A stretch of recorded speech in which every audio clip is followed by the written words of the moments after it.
Boom, boom, boom. This is the Enigma Sept Hour. It's your boy Enigma September.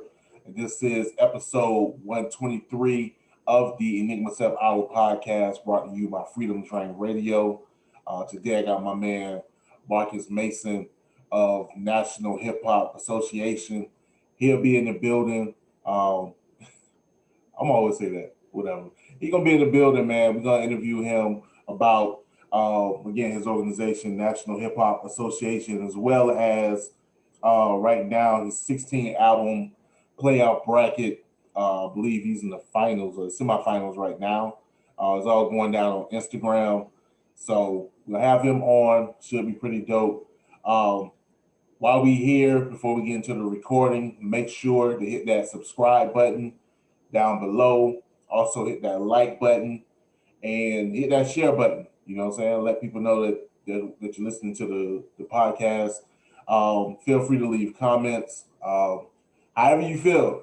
Again, negative or positive. Let me know how you feel. Yo, if something needs to be improved, I can only figure that out when you tell me. Other than that, yeah, I appreciate all the support so far. Thank you guys for those who have subscribed to the YouTube page.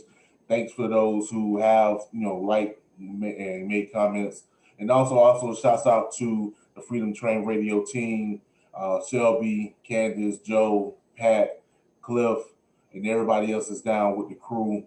Appreciate you guys. I love you guys, and yeah. So get that out of the way. Let's go ahead and start the show.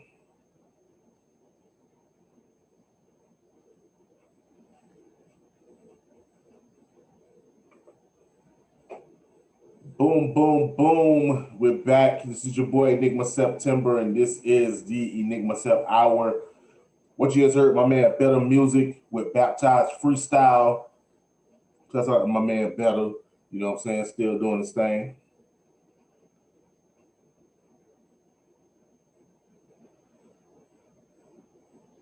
Also, too, speaking of Betta, shouts out to the crew over there at VHS. The Beast had another showcase. What was it? Check my vibes, show my vibes. Shouts out to Aston Martin, M3, and everybody else that performed over there. I just saw a couple clips online last night. Unfortunately, I wasn't able to attend, but I was there in spirit. Salute to all the artists that got a chance to get a shine on. Also, shouts out to DJ D and Killing. They kill him, and again, everybody over there in VHS, salute.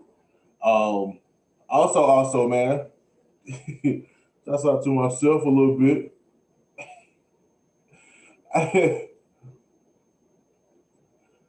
You know what I'm saying? Just out, me and J.See finally got back into the studio the other day, this past Saturday. So it was good finally be up in the studio. You know what I'm saying? Rocking the airwaves from 8 to 5 for I say VHS, WVFS 89.7 FM for the Underground Railroad. So salute. Also, man, I keep forgetting. This is episode 123 of the Enigma Sept Hour podcast. Our guest for the week, my man Marcus Mason of National Hip Hop Association. So he'll be on halfway mark. Yes, sir. So we talk about his 16 album playoff list. You know, what I'm saying that he put on as far as determining the album of the year for the previous year. So we're gonna check out with him, see how he put that together, when it started, how it started, and where it's gonna go. So definitely excited. It's been a minute that I've wanted him as a guest on the podcast, and I'm grateful that I'm able to have him on. So we go from there. We're gonna start off with a tad bit of sad news. Not gonna dwell too much on it, but want to give a rest in peace to the legendary Hank Aaron of baseball fame, the home run king. Unfortunately, he passed away this week. Also, Larry King, the journalist and interview extraordinaire, passed away this week as well. I think Hank Aaron was 86 to Larry King's 87. Let me check on that for y'all. I know y'all probably why didn't you know this beforehand? Because I do everything. I freestyle this. Hope y'all know I'll be freestyling the podcast. I just hope y'all understand I'll be freestyling. Yeah, somebody just typically they just have his age. There we go. Yeah, Larry King was 87. I think Hank Aaron was 86, but I'm just see how I verify my information. That's what you gotta do, man. That's what you gotta do. You gotta verify your information. Yeah, I was right. Hank Aaron was 86. See, freestyling. I'm still on top of my game. Anyway, man. Um, Hank Aaron, black man superhero. And for Larry King, of course, is what I do. You know what I'm saying? He was one of the architects of celebrity interviewers, interviewer of celebrities, and maybe not too many celebrities, but I'm giving you guys interviews and that type of content. So I'll be remiss not to speak on Larry King and what he has done for journalism. So, man, so it's been a wild week, sort of kind of. Of course, this was the week of the inauguration. So there's no more Donald Trump. There's no more President Donald Trump. Now it's only former President Donald Trump. Not to get confused with farmer. Bum bum bum bum bum. We are farmers. Bum bum bum bum bum bum bum.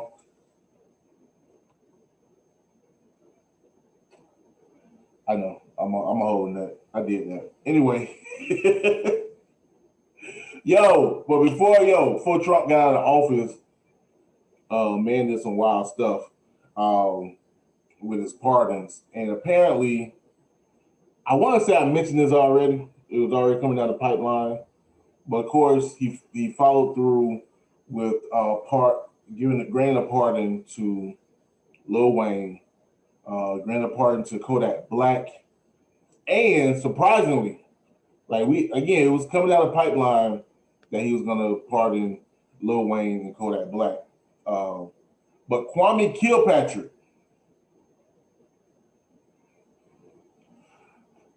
I was not expecting that one. Now, you guys are probably like, yo, what Kwame Kilpatrick got to do with hip hop? It don't. It really don't got much other than he was a hip hop age range, if you will. But for me personally, Kwame Kilpatrick went to Florida A&M University, the school I graduated from. He would go back to Detroit and become mayor. Was quite notorious, you know what I'm saying, as a black Democrat, being a mayor of Detroit, a black city. But it was found out that there was corruption going on. He got caught up. I think he got kind of caught up like Billy Clinton. In that, like, I know it was a sexting situation where he was like texting his secretary or somebody. He was married and they found the texts or whatever. But I think that kind of unraveled. I'm again freestyling. I didn't research. I'm just going off pure memory. I think that unraveled and ended up exposing some of the other corrupt stuff that was going on with the Detroit city government. Got caught up, got fed time. I think it was on like wire fraud or something. Now, granted, no one really said that he was innocent. I think even he ended up pleading guilty. I don't know. No one has said that Kwame Kilpatrick was innocent, but the time that he received, a lot of people thought was outrageous.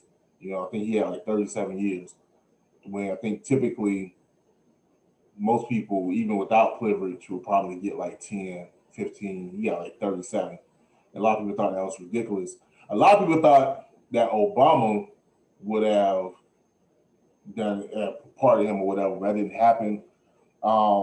And my thinking is Trump's reasoning outside of whoever was politicking. Apparently, Martin Luther King's niece, who was a Trump supporter, I think she had a play in it. It was some other black Trump supporter that was apparently campaigning for Kwame Kilpatrick, and it was funny. I found it on Twitter because she was pissed off because she didn't get the props. Like they didn't give her no shot because in the pardon, like it explains why the person was pardoned. Like in Lil Wayne's pardon, apparently Deion Sanders wrote a letter to Donald Trump, even though it was Lil Wayne's lawyer who worked. I think Lil Wayne's lawyer got Wayne and Kodak. I think it's the same like white dude. Can't think of his name, but I know it was a white guy. It was low key kind of corny with it, but but I think he got Wayne and for that black pardon. But it was this other like black lady. I can't think of her name. I know she was beefing with Roland Martin, but they've been going back and forth on some corny crap. And yeah, she was mad. She was mad because she didn't get no props. They gave props to Martin Luther King's niece, but they gave her no props. She felt like she got played. It was funny that she was still like jockeying for Trump, even to this minute. She's still jockeying for Trump, but she was mad. She felt like it was people around Trump, which is silly. Because if he's supposed to be king of the world, I'm gonna need him to be able to handle whoever he around, right? I'm just saying. Anyway, I ain't gonna be able to find it because I think the only reason I even know I saw her stuff because Roland Martin was talking smack about it, and I saw her name, and I was like, "Who was this?" And then I went through it, and I saw like first she was going back and forth with him, which was again, like I said, corny. But then, what happened? Yeah, that's what. But before that, I saw that she was like just totally going in about how she didn't get no props. And man, yeah. Speaking of, I'm gonna get off this. We come down to black Trump supporters, man. What I've seen lately, or I picked up on, it's the black church. It's the black church. Now I know it sounds crazy because you're like, what?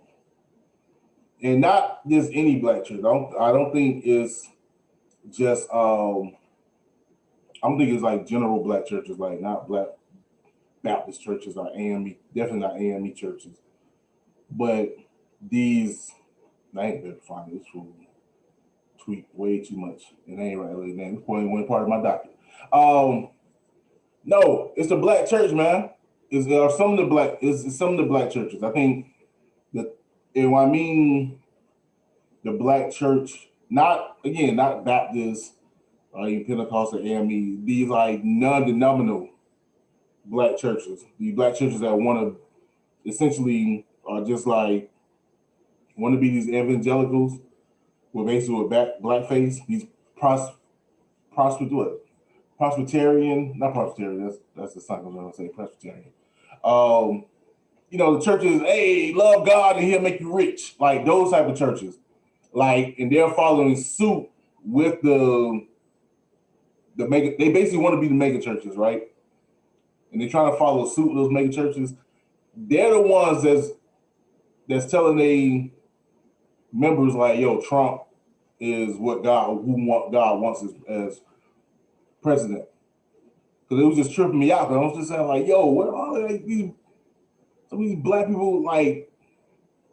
I mean, these black people that don't seem like they hang around a lot of white people. They're not coming out of the South or coming like they're in metro areas, but they are gun ho for Trump. And I'm like, where is that coming from? And I was looking stupid around. I was like, yo, it's some of these black preachers. It's actually some black preachers I mean, we seen it. We seen it with Trump. You had some of the black preachers praying for him and all other stuff. Like, Yeah, it tripped me out. I'm like, yo. Speaking of and bringing it back to hip hop, um, one of the dude Charlie Kirk, I think he's like a conservative speaking piece. Took some shots at Lecrae in a white church. I saw this through my man Derek Minor. Um, he retweeted it today. This is today Saturday, I mean Sunday, and yeah, he pretty much came at Lecrae and saying that basically because of Lecrae's um, stance. No, this is what it was. He said he took a shot at Lecrae because Lecrae induced the black senator from Georgia, and basically was saying like Lecrae was lost and not Christian, and people should stop listening. Christians should stop listening to his music. Of course, Lecrae is a Christian hip hop artist, the biggest Christian hip hop artist in the world, and it was funny to hear that because it's like, yo, the man that he endorsed is a minister himself. So how could that be um, anti-Christian if he endorsed a minister? Literally, like the guy who heads the church that used to be headed by Martin Luther King. But what it really, it's funny because he wouldn't even call the guy um, a minister. He wouldn't call him a minister. He called him the abortionist, whoever. Let me see if I can find it, man. Here we go. There's an honest assessment that needs to be done. As I mentioned, this church did everything right. And if every church was as prayerful and alert and involved as this church, especially in this last election, things would have looked a lot differently. Especially look at the state of Georgia. The state of Georgia, where you have pastors that are coming out and they are saying, we don't like the whole culture war Christianity thing. We're not going to get involved in this election. When we know the stakes, and now all of a sudden you see the stakes of what happened, where you have the Christian rapper Lecrae, who comes out and campaigns for Raphael Warnock, the pro-abortion advocate. That's the guy who we're listening to on K-Love, Lecrae, who we're supposed to look up to, who, in my personal opinion, should never be allowed to perform in another church after advocating for Raphael Warnock.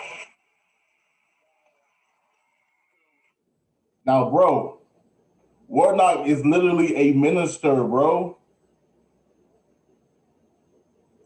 So what's the beef? You know what I'm saying? But of course, the interesting thing is Lecrae is black, Warnock is black, Charlie Kirk and whatever the preacher that he was with aren't.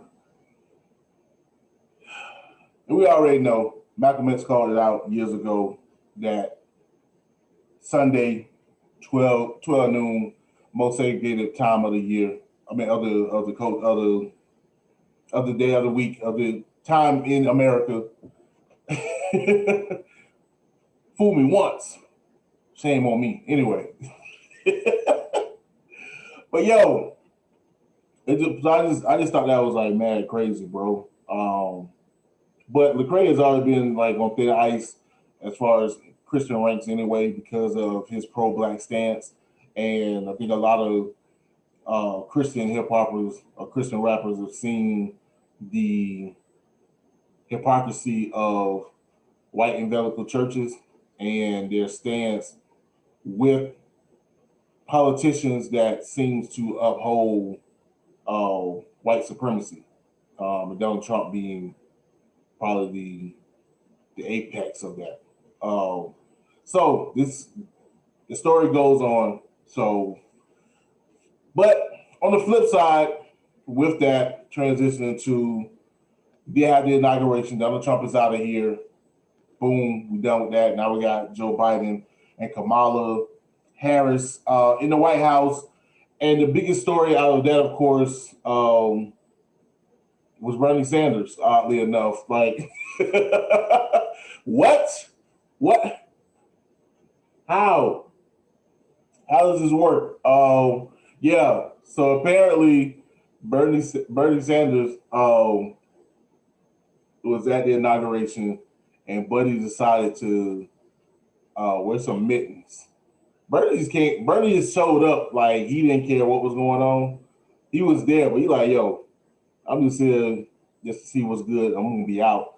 And so this is a picture of him. You've seen it. I ain't gotta explain it. If you haven't seen it, you've been living under a rock. And nothing I'm talking about makes sense. But yeah, Bernie Sanders like broke the internet this entire week with his memes, which is funny because Lady Gaga tried the best to break the internet with some big golden bird thing she had on her chest. But that didn't do it. Nope, that didn't do it. Nor did Lady Gaga or J Lo. J Lo didn't do it. Nope. Nor the dresses or the coats of Lady Michelle Obama. Or, but actually, you know what? One person almost got close. Apparently, Kamala Harris' nephew had some was it Gucci or no Dior Jordans. A lot of people peep game like, hey yo, yo, who the kid with the Jordans? But no, it was Bernie in his mittens. That's what rocked the internet. There you have it. That's it. This is 2021. And also too, man, shouts out to I think 21-year-old Amanda Gorman, poet laureate, the youngest poet laureate to speak at an inauguration. Black Girl Magic. We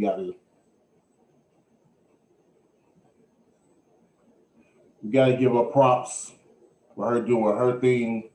Um, Marcus, if you listen, man, just hold tight, bro. Yeah, man. So big up Black Girl Magic all through that.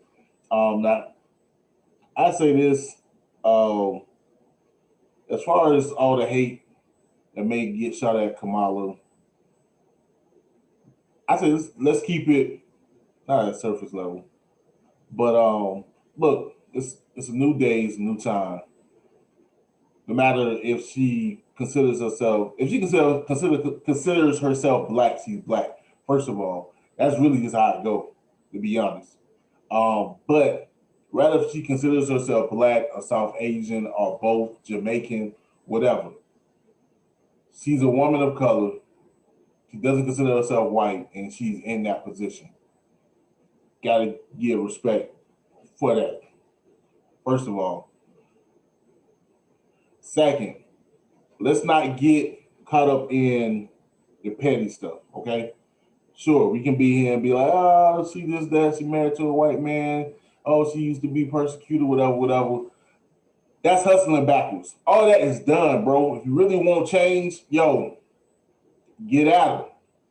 You know what I'm saying? Or get at whoever people, whatever, whatever. Let's force, if the Democrats are going to play what is it, identity politics, I think Biden, he had a transgender head of one of the science departments.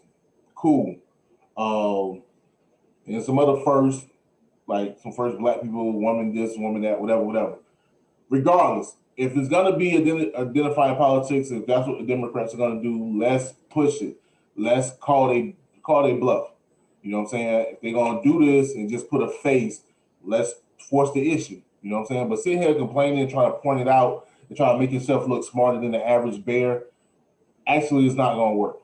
Because all you're doing is describing stuff. You're not doing nothing. Do something. Just don't sit there and run your mouth.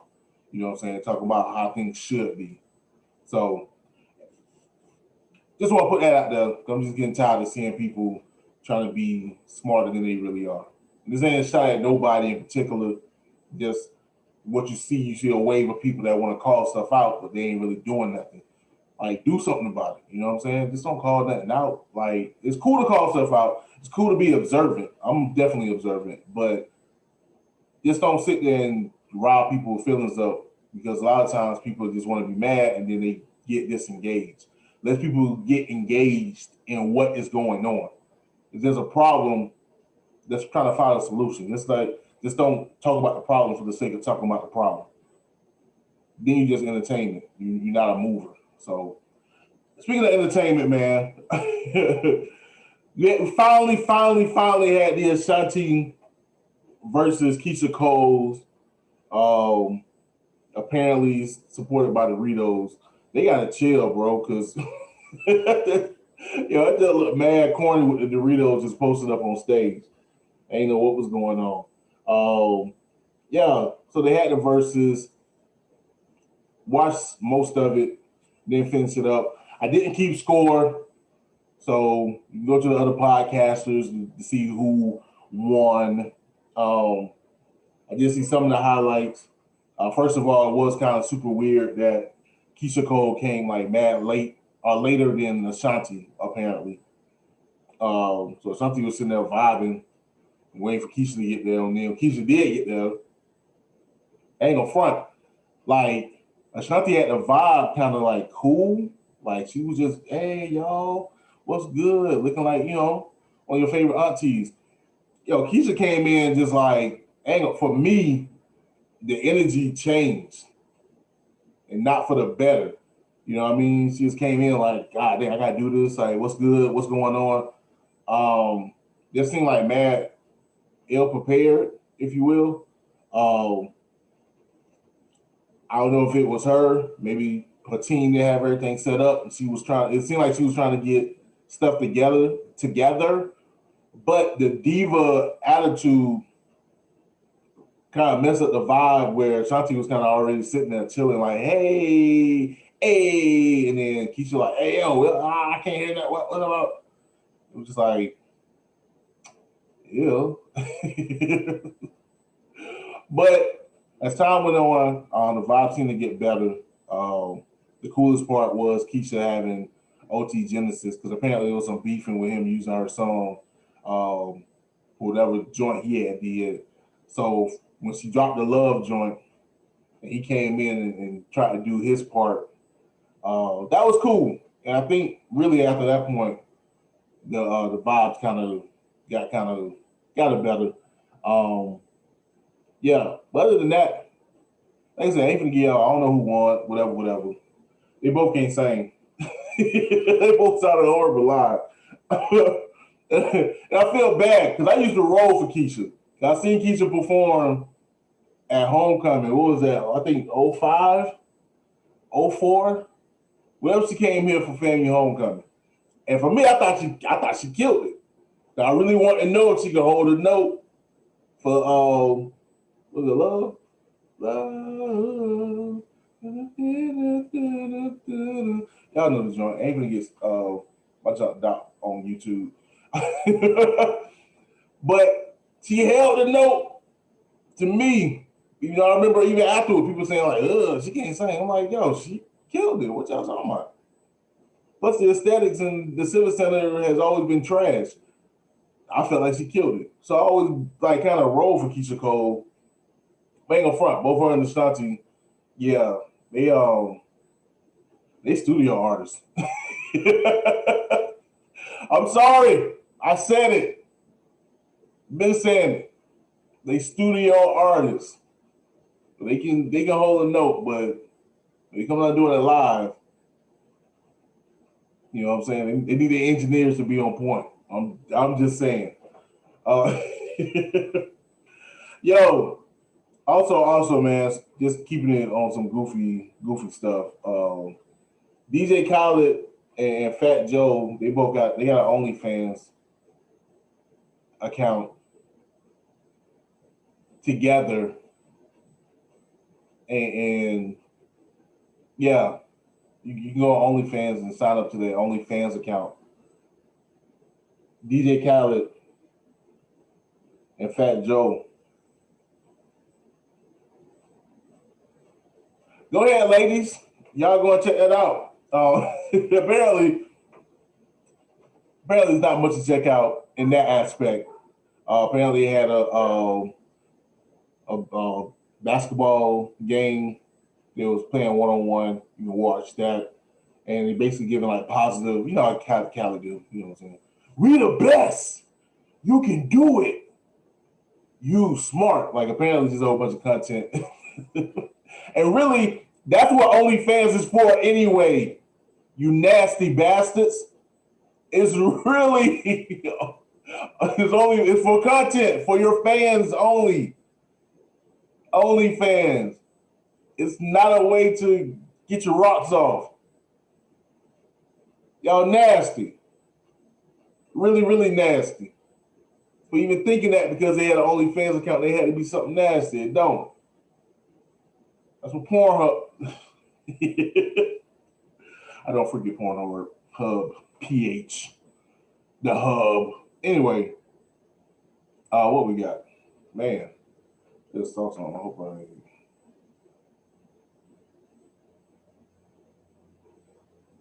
Let me try this just to make sure. All right.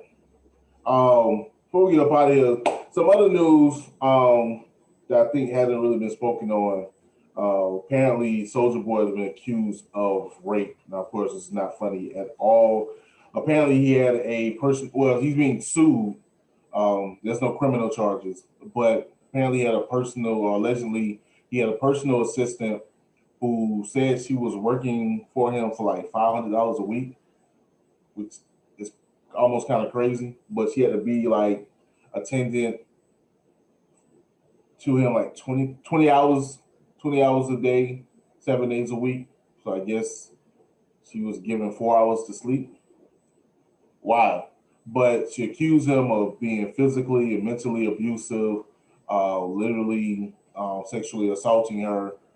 She tried to run away. He locked out of the house at one point, had her in the front yard. She tried to run. She ran away. She tried to come back with the police to get her things and weren't able to. So she finally, I guess, was able to get the courage and the money up to actually sue him for these, based on these allegations, man. Serious allegations. It's not the first time either. So,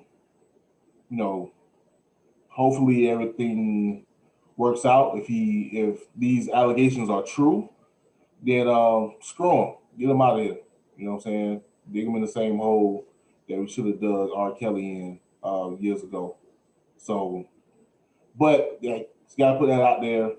I would hope even more so that the allegations aren't false, because those are serious allegations, and we don't want to put that on anybody. Nor I wouldn't want anybody to play around with those type of cases, because it's already difficult to get those cases persecuted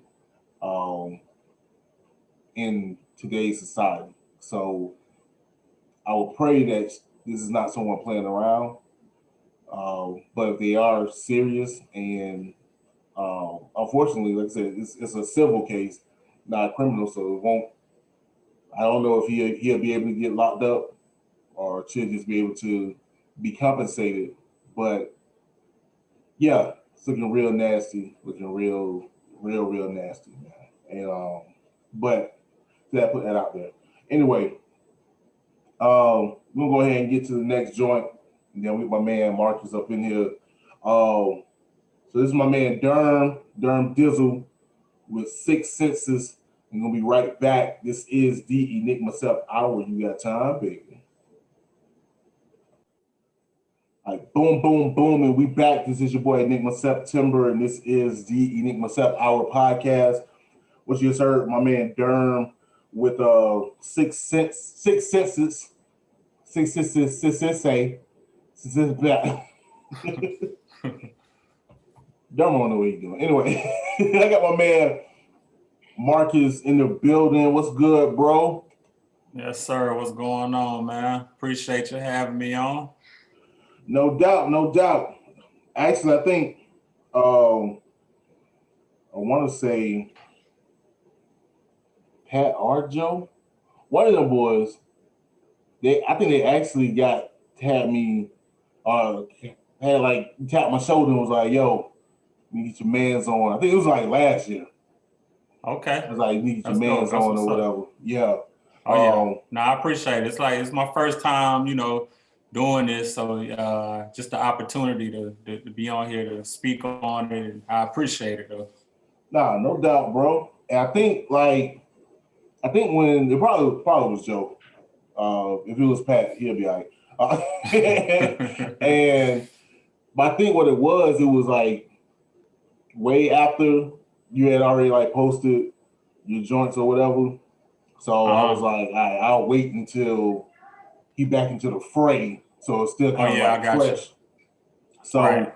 So of course, it's the new year. Just let people know, my man Marcus got the Sport of Rap, the National Hip Hop Association, where he basically every year posts NHA playoff bracket of the top 16 albums, and then pretty much just play them off until you get to the championship, and then that's how it's determined that the album of the year for the previous year. So right now he's doing the albums for the year 2020. Correct. So off top, like, what's the mythology?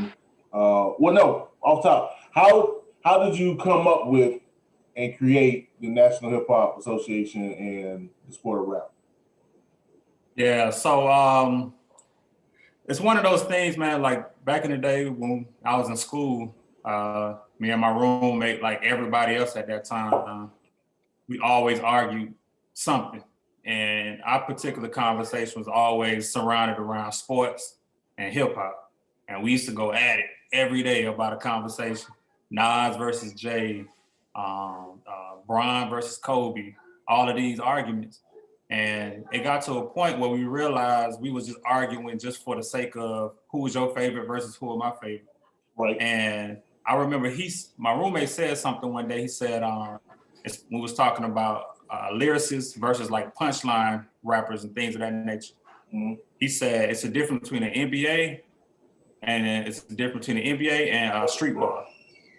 Right. And so I kind of took that concept and introduced this where with sports, I appreciate how in sports, in order to become that legendary status or to become the GOAT or whatever that conversation is, it's a bar that's set that the person has to get towards.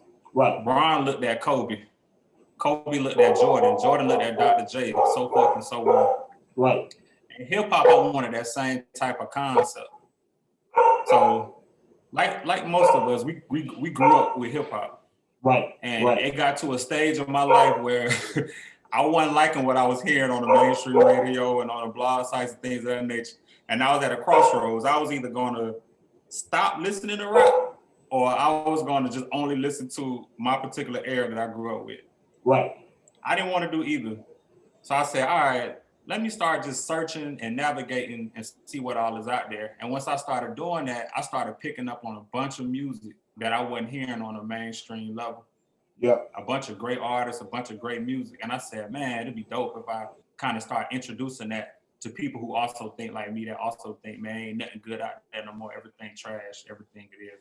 The mainstream and radio gonna do what they're gonna do, but it's still a bunch of dope artists and great music out there. And so I took the sports concept, combined it with that way of thinking, and that's how I came up with the brackets and the National Hip Hop Association.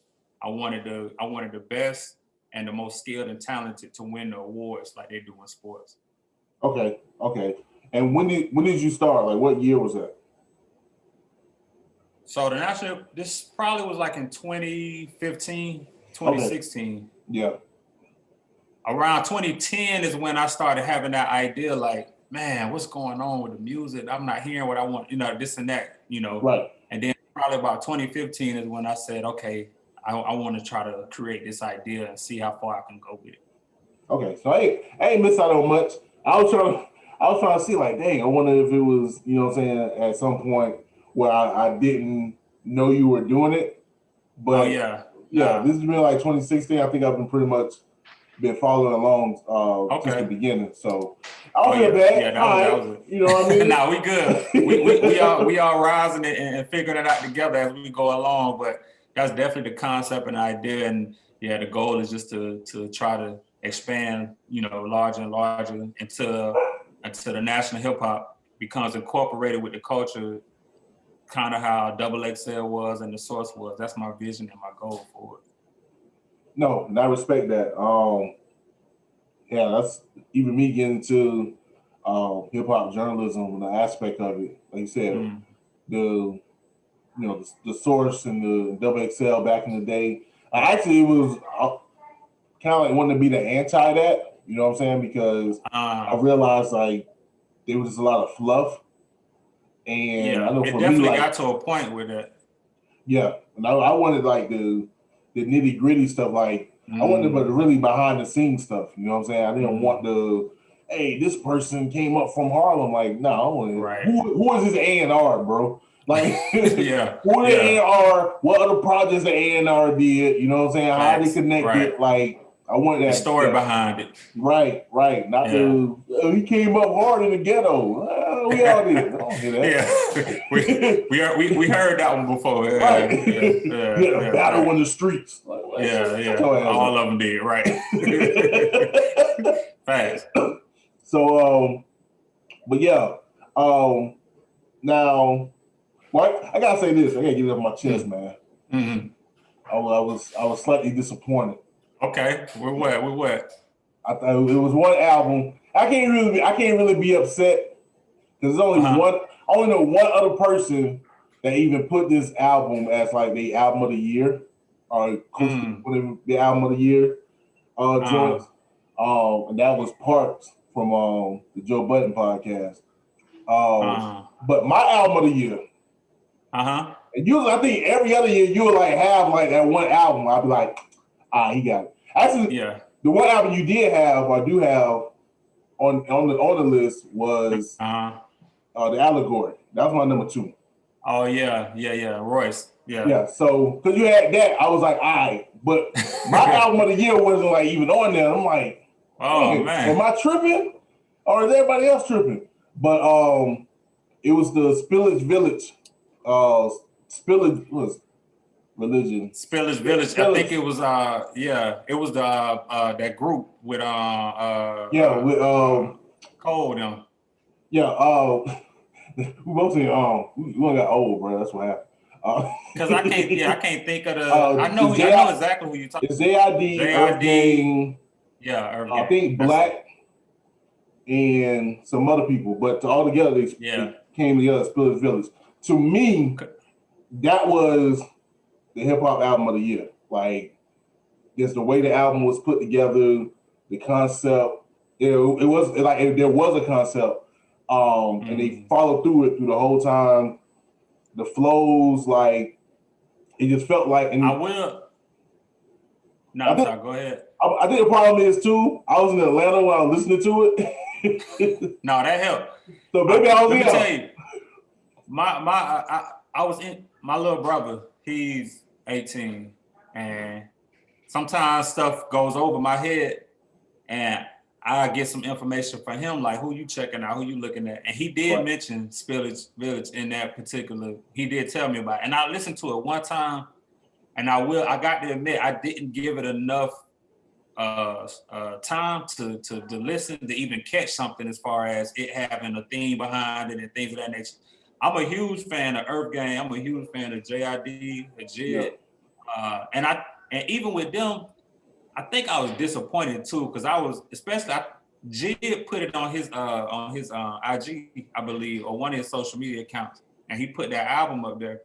And I thought it was a solo project of his. And when I saw it was a collaborative project, I think it kind of threw me off a little bit, and I ain't give it the proper. No, I think that was for a lot of people. I think a lot of people thought it was just like a throwaway joint. And I'm like you in that because I do the podcast, it forces me to having to listen to stuff that I probably normally wouldn't. Like I probably would just stick with what I'm used to, but because I gotta listen to the joint to keep abreast because I gotta let people know what's going on. That's what kind of forced me to listen to like newer stuff, and I think that's why I even went to it because I'm just like, I know I like these artists. You know what I'm saying? I truly think I know people been looking for like the next like Outkast. I think Earth Gang is probably the closest you're gonna get. They are the closest that, as of right since then. I would agree that they sound, they're creative. You know, they had a unique, you know, flow. Like they're conscious. You know what I'm saying? Their music, right. But they know how to make funky, you know what I'm saying, stuff as well. So like I do like them, and I like JRD too. So I am kind of surprised at myself for letting that one slip up from up. Right. I was almost there. I was like, I know for me, if it's an artist that I like I get kind of scared to kind of dip into anything new because I don't want to mess up that idea. Like, yo, this person type. So it's like, man, I don't want to listen to this and there be some trash, and then I gotta regret that I even like these young dudes. Yeah. But no, I listened to it and I was like, oh, this is amazing. This is I still want to check it out, even if it's because I might have to start adding I might have to start adding a segment in it after the season of albums that we missed, and make a list of that as well, because it is something. Once you put it out there, you're gonna get the not backlash, but you're gonna get everybody's opinion. Right. And it is albums that people told me about. Like, so prior to me putting the list up, I put a power rankings up. Throughout the year, I have a power ranking of each album I've heard every week, and kind of see which albums fall where. And a lot of people was telling me about albums like R.A. the Rugged Man, or especially that one. A lot of people was telling me it was like an underground group I put it in. A lot of people was telling me about that, and I went and listened to it, and I could hear what they was hearing as far as why they felt like that album should be on a list. And so, I made that change. So I definitely take in, the opinions and listen to them, and then, kind of go from there. So I think if you would have shot it to me, I definitely would have checked it out for sure. Now I felt bad because they didn't want, and just let you know we can cuss. Ain't gonna be no bitch. You know what I'm saying? I was gonna follow like, yo, that's my man's joint. He doing that. You know what I'm saying? Not at all. It was respect. I ain't want to come in. Honestly, like even with doing this, it is speaking from a fan's perspective. It's one of those things where it's like, from the fan's perspective, this is what we're hearing, because the most platforms gonna do what they do. Most mainstream media platforms, hip hop platforms, they gonna however they decide who is who. But for just like a fan of rap, it's like I kind of want to do this just to give, put that light on certain artists that don't get it. That I'd be like, man, y'all need to really check this album out. This shit hard, you know what I'm saying? Even though it may not get a lot of attention. So that's what it is. So I do like to take everybody's, opinion, at least it'll force me to listen to it, and then from there, we'll kind of see. Going to 16 or not, yeah, and that's kind of cool, because I kind of go into what I want to know as far as the methodology and what decides what project that you're gonna go with. Because another project that you picked that I thought was super dope and really underground or low key that you had to be ahead to know is the Shay Nior joint. Oh yeah, Like that project blew me away too. And honestly, again, go back to, had I not been, in podcast mode, I wouldn't have even thought about it. You know what I'm saying? Outside of my man Stess was really like pushing it on Twitter or whatever. But I went and checked it out, and I was like, yo, this shit is dope. Yeah. She dope. Paula Brown was killing that shit. And I was like, yeah, this is it. So it's kind of almost pretty much explained it, you know what I'm saying, as far as the methodology and how you like pick the albums or whatever. I think it's a good mix, because on top of that, you got her joint, but then you also had Polo G as one of the joints. Now, granted, I haven't listened to that project, but I'm pretty sure, like you, I've heard a lot of people like you put that album as album of the year. You know what I'm saying? Right. And so that's going back to what you said earlier, if it wasn't for you having to do the podcast, a lot of stuff you probably wouldn't even pay attention to. Right. And that's been the beauty of me doing this. It's made me get back into the enjoyment of finding an artist, the enjoyment of listening to an album and hearing the quality and things of that nature. But at the same time, we called it the National Hip Hop Association for a reason. We, as heads, I would consider myself a hip hop head. I'm not a hip hop guru by no stretch of the imagination, but I'm a head. I love it. You know what I'm saying? I grew up on it. It's Black culture and Black music to me, first and foremost. So that's why I tap into it the way that I do. Say it again, bro. Oh yeah, there's Black music and Black culture first. That's what hip hop is. And so, but at the same time, I can't ignore the artists that do get mainstream love. Right. Just because they get mainstream love, I don't want to immediately put it in a trash category. And just because it's underground, I don't immediately want to put it in a high status category. Right. So the thing that's missing in hip hop, in my opinion, is just balance. Word. And so that's why you have people like Shay and you have people like Polo and R.A. and Conway. Like, I just try to get a good balance, you know what I'm saying, of what hip hop sounded like for that particular year. And then pick the best albums up out of that. So that's how I come up with the 16. It's crazy, man. It's like, when I first did this, bro, it's probably hundreds of albums that drop every year. Right. Like 400, it's a bunch of albums that drop every year. And so, like, to be honest with you, what I do is I kind of take a general consensus of publications, as well as, like I said, people who I talk to on a daily basis. And truthfully, out of that, I might get 50 to 60 albums. And I literally listen to all of those albums. And that's how I ended up coming up with the power rankings. It didn't start out as a power ranking. It just started out as me just putting a list of albums that I heard maybe one time. And I thought, damn, that was dope. I got to go revisit that again. Right. And you start just shortening it down further and further, from 400 to 100 to 50 to 30 to 16. Right. And that's how you end up coming up with the 16. I do the and then so as far as the seeding, it'll be easy to say, okay, the album I think the best should be the number 1 seed. That's too easy. So the way I did it was, whoever had the highest first week sales, that's how I determined the number 1 seed. Yeah. And by doing that, you end up getting a popular album versus a not so popular album. Right. And then when they go against each other, it's about the quality. Whoever got the best album moves forward. And what are the tenets of what moves one forward? Like, what's the criteria that you have set for each album? So as of right now, so initially when it was just me by myself, I kind of just went off of my own personal bias, pretty much. The concept of an album. I like looking at album covers. If the album cover fit the concept, that's a plus for me. I like looking at how the album flow 1 through 16. Is it just a bunch of songs y'all just put together, or is it a seamless flow, throughout the record? Do you have a theme to the record? How well are you rapping on the record? The production of it. So I take all of that as a criteria to determine what's a great album. Now, for this year in particular and last year, it's 3 other guys that helped me along with this round table. So that's what we had to do at the end of the day. But me and the guys, we get at our round table.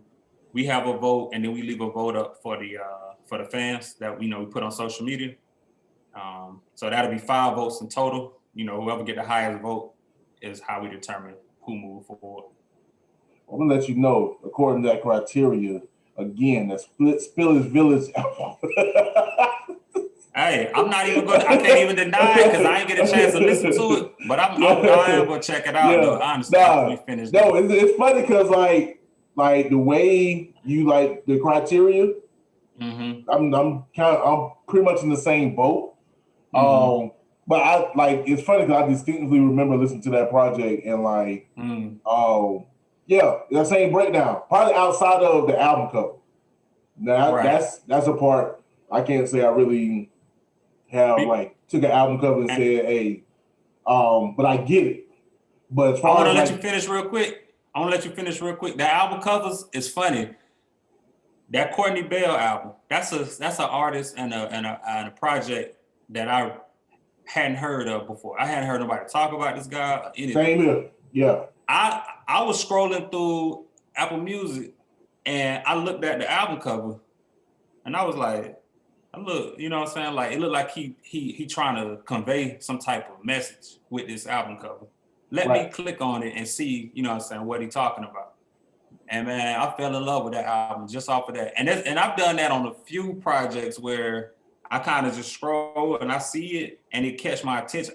Album covers are part of, like, you'll see a Quemini album cover or an Illmatic album cover or somebody, and that album cover is just as classic as the actual music is. So yeah, that to me, I enjoy that aspect of albums also. Also, those people can see it. I may have to put it in post-production. Yeah, Courtney Bell, the Poverty Stricken is the name of the album. Poverty Stricken. Yeah. Yeah, a little wild. Yeah. I give you. Yeah. I was saying, but that's a personal thing though. Yeah. No, that's a good thing. That's I rock with it. Like I said, I've never taken into account outside of you said, like the Outkast, like of course the album cover, the album art, you know what I'm saying? They had a little chips on the album. But other than that, like as far as especially like currently, like I really put too much mind into it. But that's interesting, and I co-sign that. Like I think that's something that is important. But of course, like you said, sequence, because my science, when it comes to an album, the fifth song on the sequence of the album. To me, the fifth song is typically the best song on the album.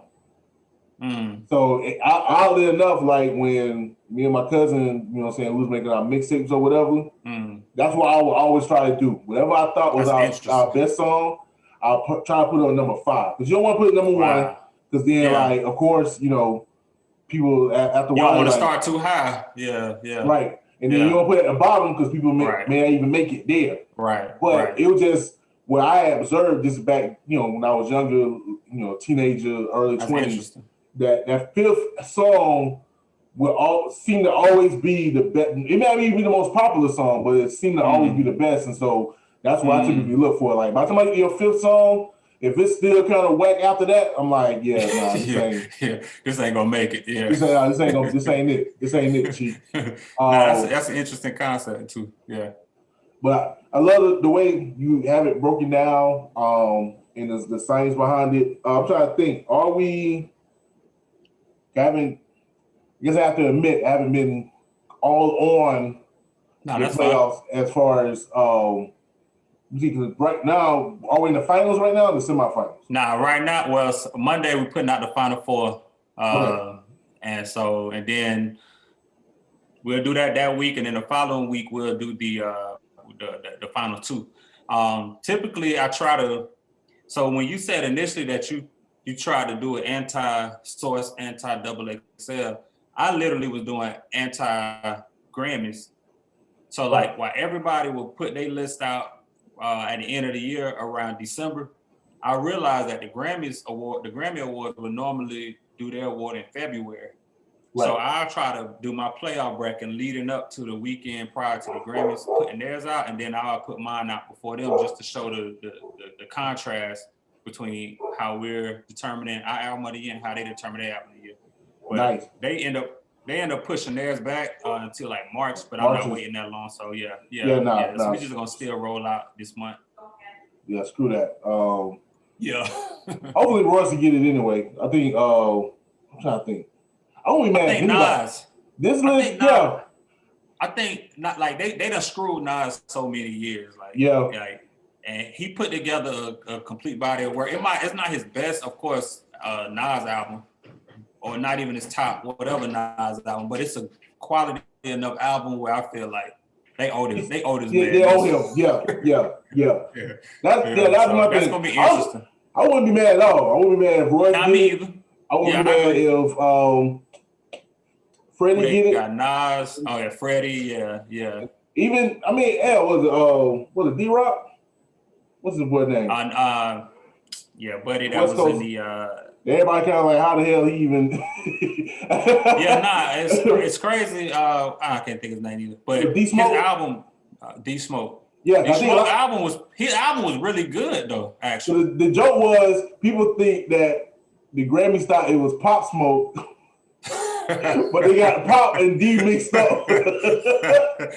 No, that's funny because they're like, yeah, when you saw his name, it was like that. The Grammys normally don't typically try to put somebody that nobody's really heard of. And Right. I like Smoke. He reminded me so much of Kendrick when I first listened to the album. It kind of threw me off. So Yeah. but nah, I mean, it's a quality album. So like you said, I wouldn't be mad. Either direction that not this particular year. It's been a lot of years I've been like, fuck the Grammys. Right.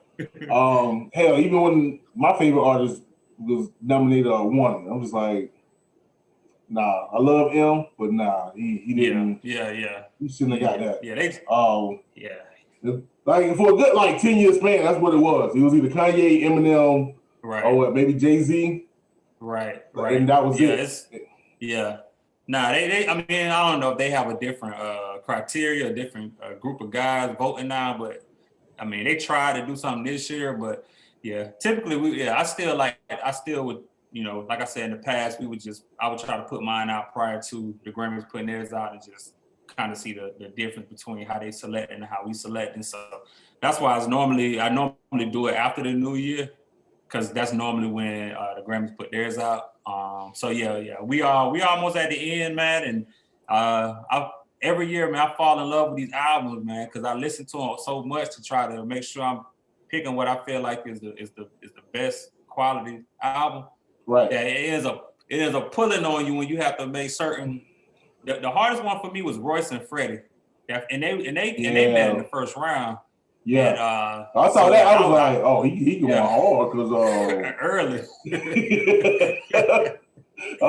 That probably would have been my number. That would have been Final Four easy for me. So to have him in the first round was like, and I mean, it was like that on a couple albums where I really enjoyed it, but it's kind of like Shay and Benny. That's a tough one. Shay that album to me, like you said, was just, man, like she a student of the game, man. Like you could just hear it from her storytelling to, like you said, how she flow over the production, her sequences on the album. Like she know what she doing.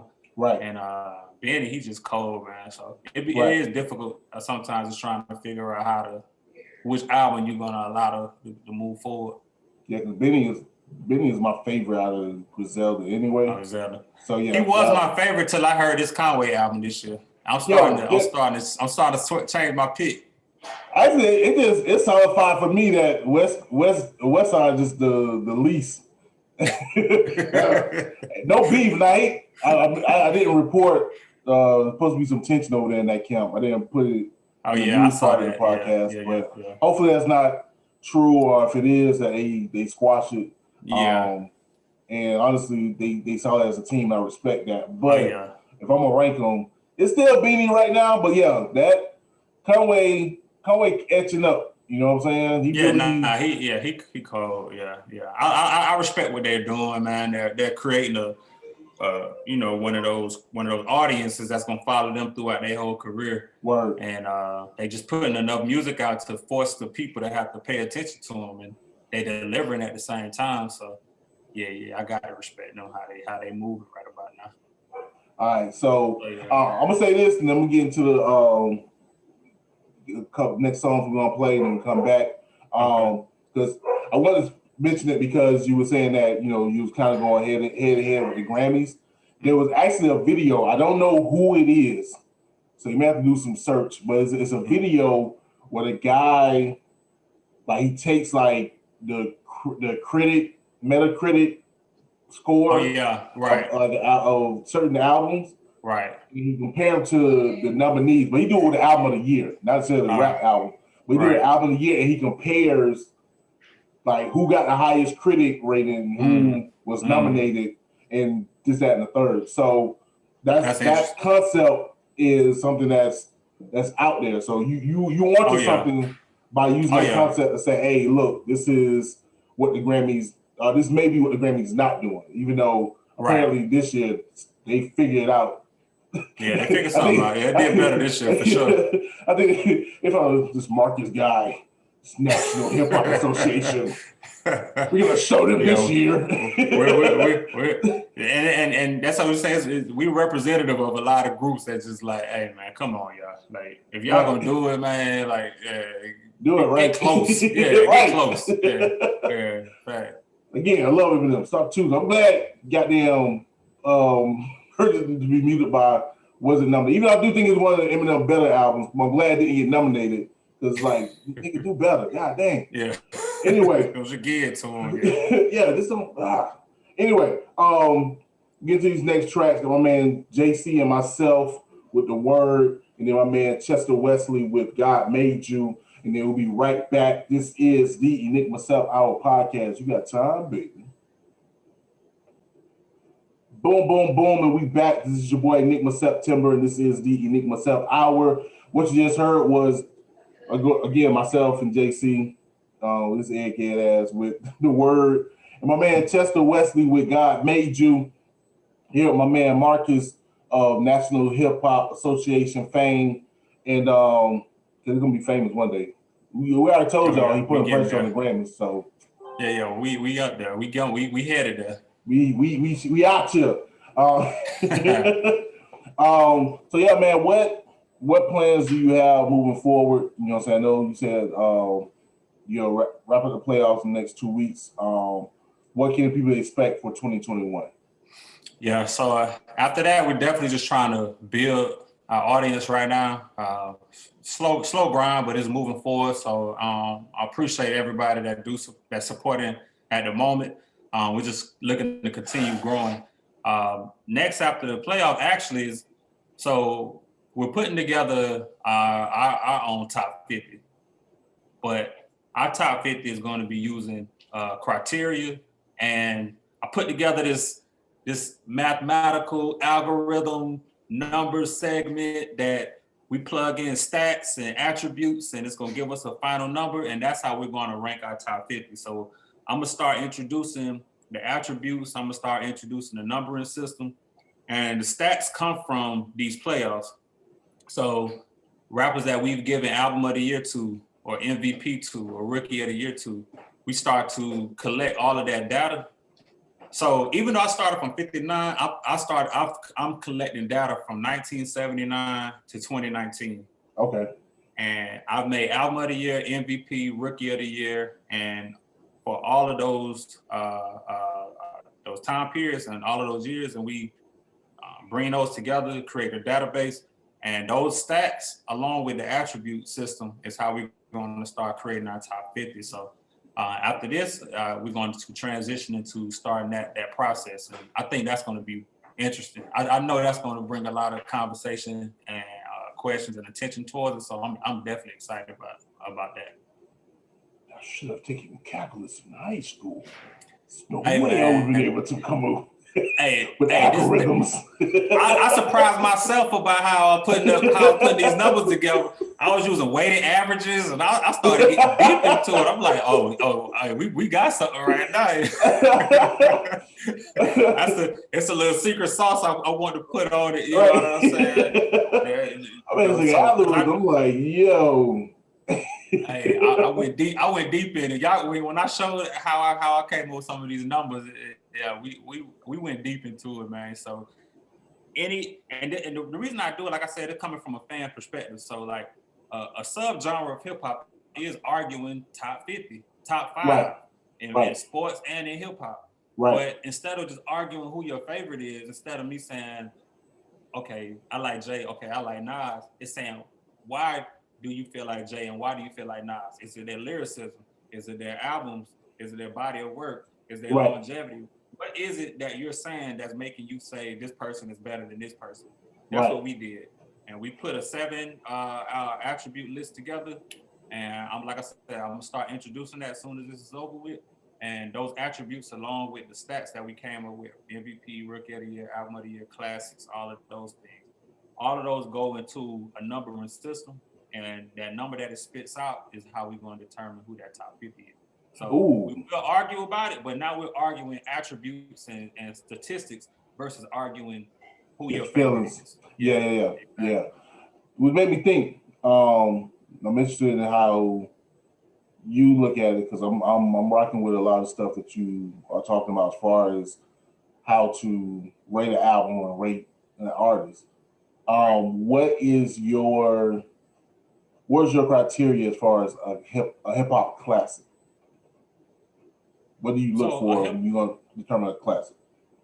So it's funny. We just had this argument this morning, and one of the guys that's in the group, he named a particular album a classic, and I was like, hey, we're gonna have to really come up with a criteria for classic, and we're gonna just be yelling out classic all the time.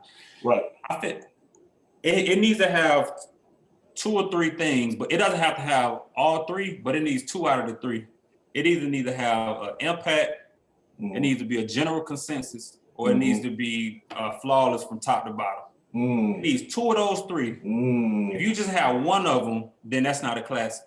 But you need to have 2 of them. It needs to be a general consensus, it needs to be flawless from top to bottom, or it needs to have a major impact in the culture. And I think if it has 2 of those 3 things, then we can consider that album a classic album. Okay. Yeah.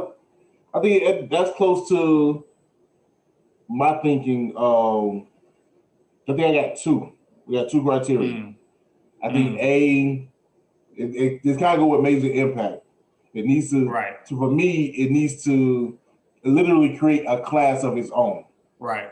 So it's like when this album dropped, it created a paradigm shift to where it changed the way people even looked at rap or how they rap or how they came up with songs. So case in point, De La Soul first joint. Right. That was the first project. That was the first rap album to have skits. That changed the way people took album making. To me, and then to me that deems it a classic because it created a class in itself. And then also too, with that album, it pretty much put I guess hippie rap, if you will, on the map. So it led the way for, you know, the native tongues, but then even like Outkast or even hieroglyphics out on West Coast, like that album set that class. Then on top of what you said, it can do that, but it also has to be a general consistency. It has to be some type of popularity. Correct. So you can have an underground joint, but if it didn't touch a lot of people, then that could be your personal favorite album, but it's difficult to say that's a classic album. Like classic album to me is so important. That's like, especially in these type of conversations, how I'm doing it. That's why I put that trophy next to it. I created a classic ring to give to the artists when they have a classic. That's like when somebody have a classic, that's like holding a trophy up in sports. Right. Everybody don't get that opportunity, and it should be treated as such. Like you shouldn't just be handing them out. Like And that's what you get. Like just like people using the word "goat," which ain't gonna get into that. Yeah. But yeah, like this person got a classic, and I think a lot of times people feel like they have to give a top artist a classic. Yeah. And it's like, nah, that may not be the case. Like honestly, for me, probably the most difficult, the person I'm struggling with that with is Kendrick. Because it's like, I put Kendrick in my top 5. As a 40-year-old man, I put Kendrick in my top 5. And all his albums are solid, but as far as the criteria I've set, it's really hard to pinpoint where that classic album may be. Now, I'm looking at The Pimple Butterfly, mainly because, He got the Butterfly. But he got the Pulitzer Prize for Damn. So you're right. You know what I'm saying? Like I don't know if that's, but then the Pimple Butterfly, I don't know if I can't see a pinpoint if it really changed the culture per se. So it's like it's hard for me to really say, is it a classic? It's super dope. It's definitely one of the best albums of the past 10 years. Or whatever. It's not the best album of the past 10 years. But see, that saying stuff like that is what would make me say I have Kendrick with 2 classic albums.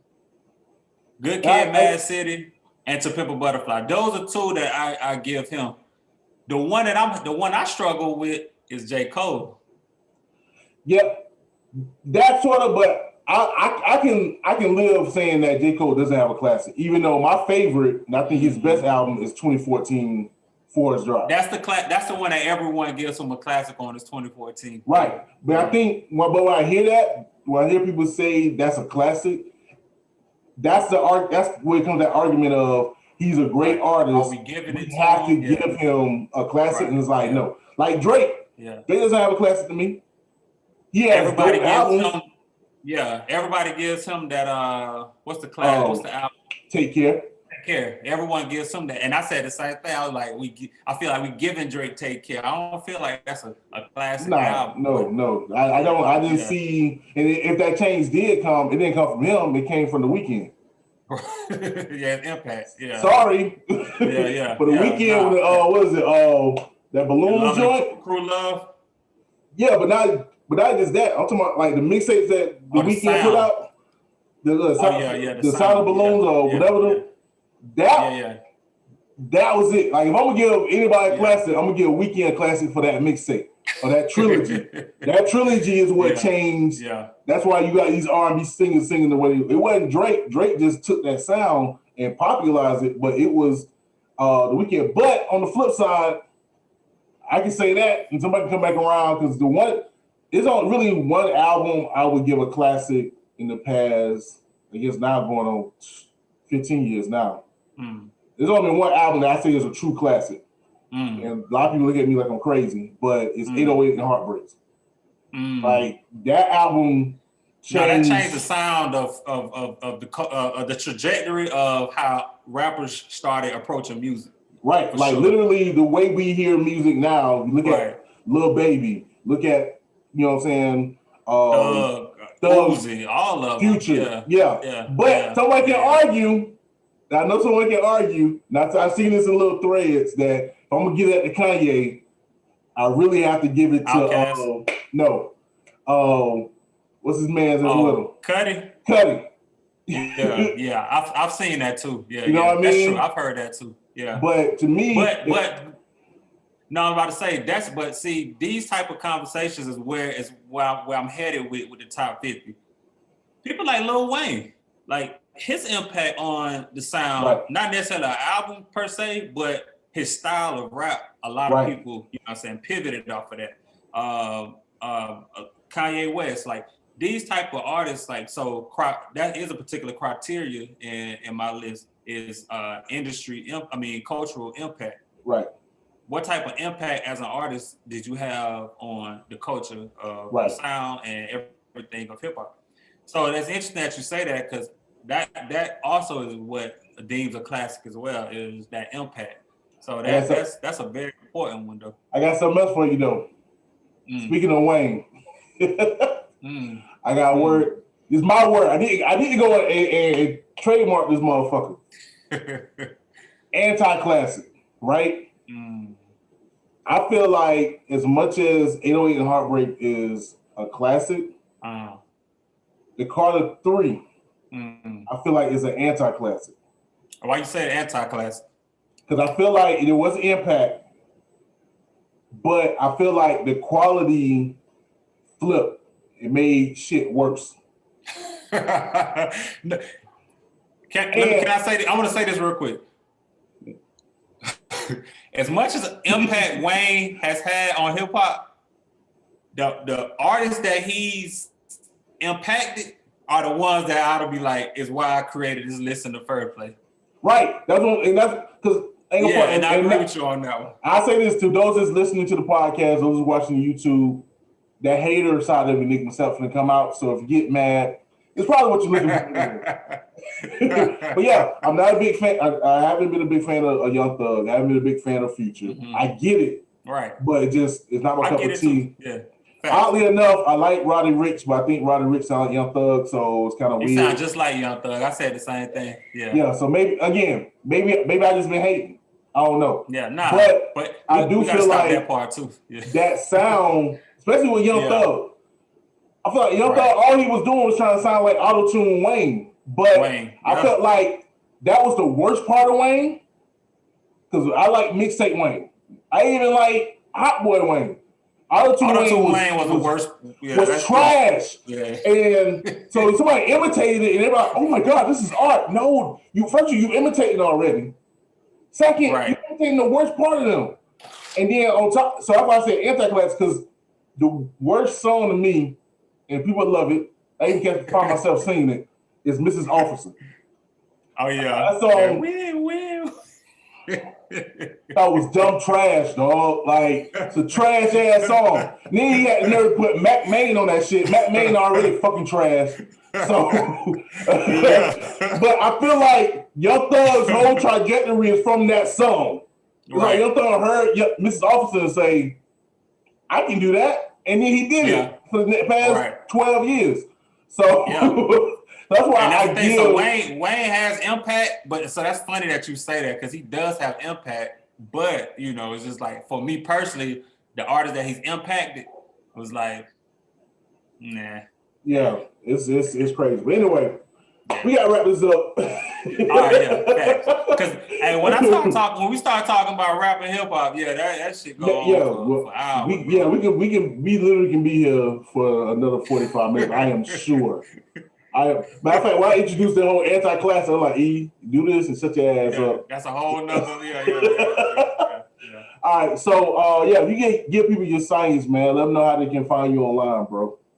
Man, I'm on IG, National _Hip Hop Association, and Sport of Rap because I saw a couple on there, so you'll see National _Hip Hop Association, the Sport of Rap, and on Facebook, National Hip Hop Association. So that's where I'm at right now. All right, bet that up. Also, too, those on YouTube land, I have information below. So you should have been seeing it the whole time. It's going to be down there. So you check that out. Those in podcast land, the information will be in the description. So y'all make sure, you know what I'm saying, follow my boy, check him out, like, subscribe, all that stuff y'all do for me. Y'all go ahead and do for him. Bro, I appreciate it. I appreciate you, man. Thank you for the opportunity to get on here and speak on it. No doubt. Probably have the part 2. I'm probably gonna have you back on sometime later on this year. Definitely not gonna wait until the next joint drop. But go ahead and wrap this thing up because my wife already called me. I know she want to get in the house. My dog already been barking his butt off. Yeah. So, but yeah. Yo, to the listeners out there, again, hit that subscribe button, hit that like button. Let us know what you think in the comments below. And I'll see you guys next week. This is the Enigma Sept Hour. You got time, baby.